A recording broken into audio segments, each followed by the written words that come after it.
안녕하세요. 또 어저께 이어서 드라이브 트루 오늘이 60번째 되더라고요. 제가 어저께 60번째라 그랬는데 요즘 자주 메일 못 남기다 보니까 이게 숫자가 좀 헷갈리는 부분이 있네요. 자, 오늘이 이제 60번째 드라이브 트루를 남기고 있습니다. 한 100번째쯤 되면은 뭐 실시간 라이브로 한번 진행을 해볼까도 생각을 하고 있어요. 네. 아무튼 네, 하루 잘 지내셨죠? 와, 이게 날이 참 덥긴 한데 진짜 하늘이 맑습니다. 그리고 어저께 인스타를 보니까 무지개가 막 정말 멋지게 떴더라고요. 저는 이제 무지개를 구경을 해본 적이 없는데 무지개를 되게 인증샷을 많이들 남겨놓으셨더라고요. 인스타그램 보니까 정말 그 오래간만에 그 약속의 상징, 그 노아 시대 때 노아 시대 때 그 홍수를 세상을 이제 심판을 하셨지만 이제 주님께서 새로운 언약을 또 약속을 허락해 주시겠다는 어떤 그런 상징적인 의미로 무지개를 주셨는데 아무래도 이제 크리스찬이고 또 성경을 또 가르치고 또 이렇게 교육하는 사람 입장에서는 꼭 그런 거 뭐 보면은 꼭 성경 말씀이 막 떠오르고 그래요. 예, 자랑한 건 아니고요. 자, 아무튼 정말 날은 기온은 참 많이 덥고 뜨겁고 햇볕은 강한데 참 하늘이 이뻐요. 지금도 이렇게 지금 신호대기 하면서 하늘을 이렇게 보고 있는데 되게 푸르르고 구름도 하얗고 그냥 좋아요. 이럴 때 막 뛰쳐나가고 싶은데 막상 뛰쳐나가면 현실은 진짜 섭씨 막 35도 막 36도 막 이렇게 되죠. 이렇게 계절이 변하는 것을 이렇게 보면서 참 이게 하나님의 또 은혜의 섭리 있죠. 창조 질서의 또 섭리인 것 같아요. 또 말씀에 또 이런 얘기가 있어요. 꼭 예수 그리스도, 예수님을 믿는 정말 그 성경 말씀 그 예수님을 알지 못하는 비기독교인 세상 사람들일지라도 이 천지가 이렇게 기후에 따라 변하고 계절이 변하고 또 이게 다양한 이게 우주 만물, 자연 만물을 통해서 창조주 되신 하나님을 발견할 수 있다라고 로마서에서 그렇게 기록하고 있죠.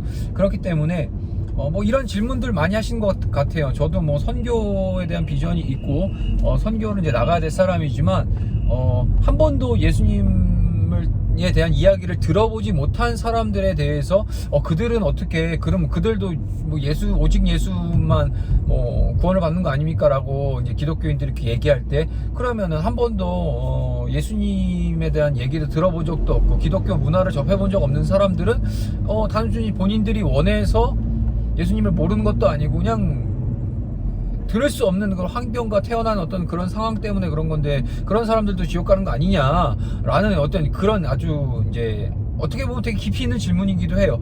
그런 질문을 하시는 분들도 있어요. 저는 이제 그럴 때마다 이렇게 대답을 해주곤 합니다. 사실 구원을 받았냐 받지 못했냐에 대해서 제가 그분들이 이제 그런 분들이 구원을 받았느냐에 대해서 제가 받았습니다 받지 못했습니다라고 제가 단정 지을 수는 없어요. 저는 몰라요. 왜냐면 하나님만 아시죠. 하나님만 그 사람의 구원이 어떻게 이제 구원에 대한 부분들 여부는 하나님만 아시는 거 어느 누구도 알지 못해요. 정말 죽기 직전에 그냥 극적으로 예수님을 알 수도 있는 거고 꼭 굳이 누군가에게 들어서가 아니라 뭐 환상을 통해서라든가 아니면은 뭐 꿈을 통해서라든가 이게 다양한 어떤 여러 가지 어떤 하나님만이 이루실 수 있는 그런 역사를 통해서라도 죽기 직전에 뭐 평생 모르고 살다가 그렇게 또 예수님을 알고 영접하고 하는 부분도 있어요. 성교지 가면 실제로 있고요. 그런 사례들이. 자, 뭐 이런 것처럼 구원의 여부에 대해서는 어느 누구도 저 사람이 구원받은 사람이다 못 받았다라고 딱 단정 지을 수는 없습니다. 다만 이제 구원을 받았다면 구원받은 자의 삶을 이렇게 삶이 드러나죠. 증거되죠. 열매로 나오죠. 자, 아무튼 자 이러한 상황들 이제 봅니다. 자, 이게 왜 이 얘기를 하냐, 이제 이렇게 지금 막 하늘이 막 푸르잖아요. 어제는 막 더워서 막 너 힘들다 죽겠다 막 입에서 아우 왜 이렇게 덥고 겨울에는 왜 이렇게 춥고 하면서 온갖 불평과 불만이 입에 이제 달고 사는 제 모습을 보면서 참 한심하기도 한데 그런 걸 보면서 이제 신앙의 계절, 신앙도 또한 계절이 있다라고 얘기를 했죠 제가. 정말 푸른 신앙, 정말 당장이라도 주님 만날 수 있을 것 같은 그런 정말 프레시한 신앙으로 살아갈 때가 있는 반면에 정말 진짜 침체하고 어둡고 막 칙칙하고 막 우울증 심각하게 오고 이래가지고 내가 막 기독교인이 맞나 내 인생 하나 똑바로 책임 못 지는데 이래가지고 내가 누구한테 복음을 전하겠냐 하면서 되게 어떤 그런 상실감 가운데 놓여있는 신앙을 때로는 그런 마음이 저에게 있을 때도 있더라고요. 그렇기 때문에 우리는 날마다 그 푸르른 신앙을 위해서 경건의 어떤 훈련들이 이루어져야 되고, 하나님 앞에 정말 말씀과 기도로 거룩함을 입고 나가야 되는 존재들인 거죠. 이것처럼 신앙의 계절이 있는가 하면은 정말 실제로 우리가 지금 누리고 있는 봄, 여름, 가을, 겨울, 이런 것들 또한 하나님이 주시는 은혜라는 거를 우리는 기억해야 됩니다. 제가 예언 하나만 할게요. 저 장로교, 전통 보수 장로교입니다. 제가 하지만 저는 예언을 하면 확실한 예언만 합니다. 제가 예언 하나 합니다. 자, 지금 여름 너무 덥잖아요. 가을 반드시 옵니다. 자, 예언합니다. 가을 반드시 옵니다. 예, 100% 예언 다 맞췄습니다. 저 진짜 대단하죠? 예, 아무튼 자, 이것처럼 봄, 여름, 가을, 겨울 이 사계절이 이제 우리에게 적어도 대한민국은 정말 뚜렷한 것 같아요. 물론 지금 기상 이 좀 많이 변하고 있는 건 사실이지만 아직까지는 이 기후 변화가 분명히 있어요. 봄, 여름, 계절의 변화가 있고요. 자, 이런 걸 봤을 때 하나님의 은혜가 우리의 삶의 전반적인 부분들 안에 하나님의 은혜가 늘 작동되고 있다는 사실을 우리는 인정해야 된다는 거죠. 때로는 막막한 현실의 삶이 정말로 코로나로 인한 여러 가지 어려운 현실, 다양한 부분들로 인해서 당장 내일 푸르른 계절이 오지 않을 것 같은 그런 현실 가운데 놓여 있을지라도 우리 하나님이 당신의 백성들, 성도들을 이끌어 가시는 그 하나님의 섭리는 절대로 멈춤이 없다라는 거예요. 계절을 통해서 또 이 변하는 이 기후를 통해서 날씨가 더워지면 여름이 왔구나, 또 날씨가 점점 추워지고 가을이 이제 진학되고 겨울이 오는 그 과정들을 보면서 이런 기후 변화와 이런 것들을 보면서 우리는 알잖아요. 이제 겨울이 때가 됐구나, 겨울이 올 때가 됐구나. 그 시기를 알잖아요. 그것처럼 우리 주님께서도 이제 오실 건데 곧 오십니다. 오셔서 이 세상을 하나님의 예수 그리스도께서 다스리시는 하나님의 나라를 이루시기 위해서 재림하실 때가 오죠. 그때는 이제 우리는 소위 종말의 때라고 얘기를 하는데, 그것처럼 이 기후가 변하는 것처럼 이 때와 상황들의 변화를 통해서 언제 올지, 맨날 몇 시에 올지, 언제 오실지는 아무도 몰라요. 그거는 우리 예수님도 모른다고 했어요. 만약에 맨날 몇 시 2027년 저녁 9시 반에 오신다, 이런 얘기 만약에 주변에 하시는 분 있으면 그분들과는 거리두기, 사회적 거리두기 한 200단계로 한번 두세요. 아주 위험하신 분들입니다. 아무도 몰라요. 하지만 우리가 알 수 있죠. 어떻게 할 수 있냐? 때의 이 시기의 변화, 이 환경의 변화, 이 세상이 변화하는 이 흐름을 보면 예수님이 오실 때가 곧 왔구나라는 걸 알 수 있죠.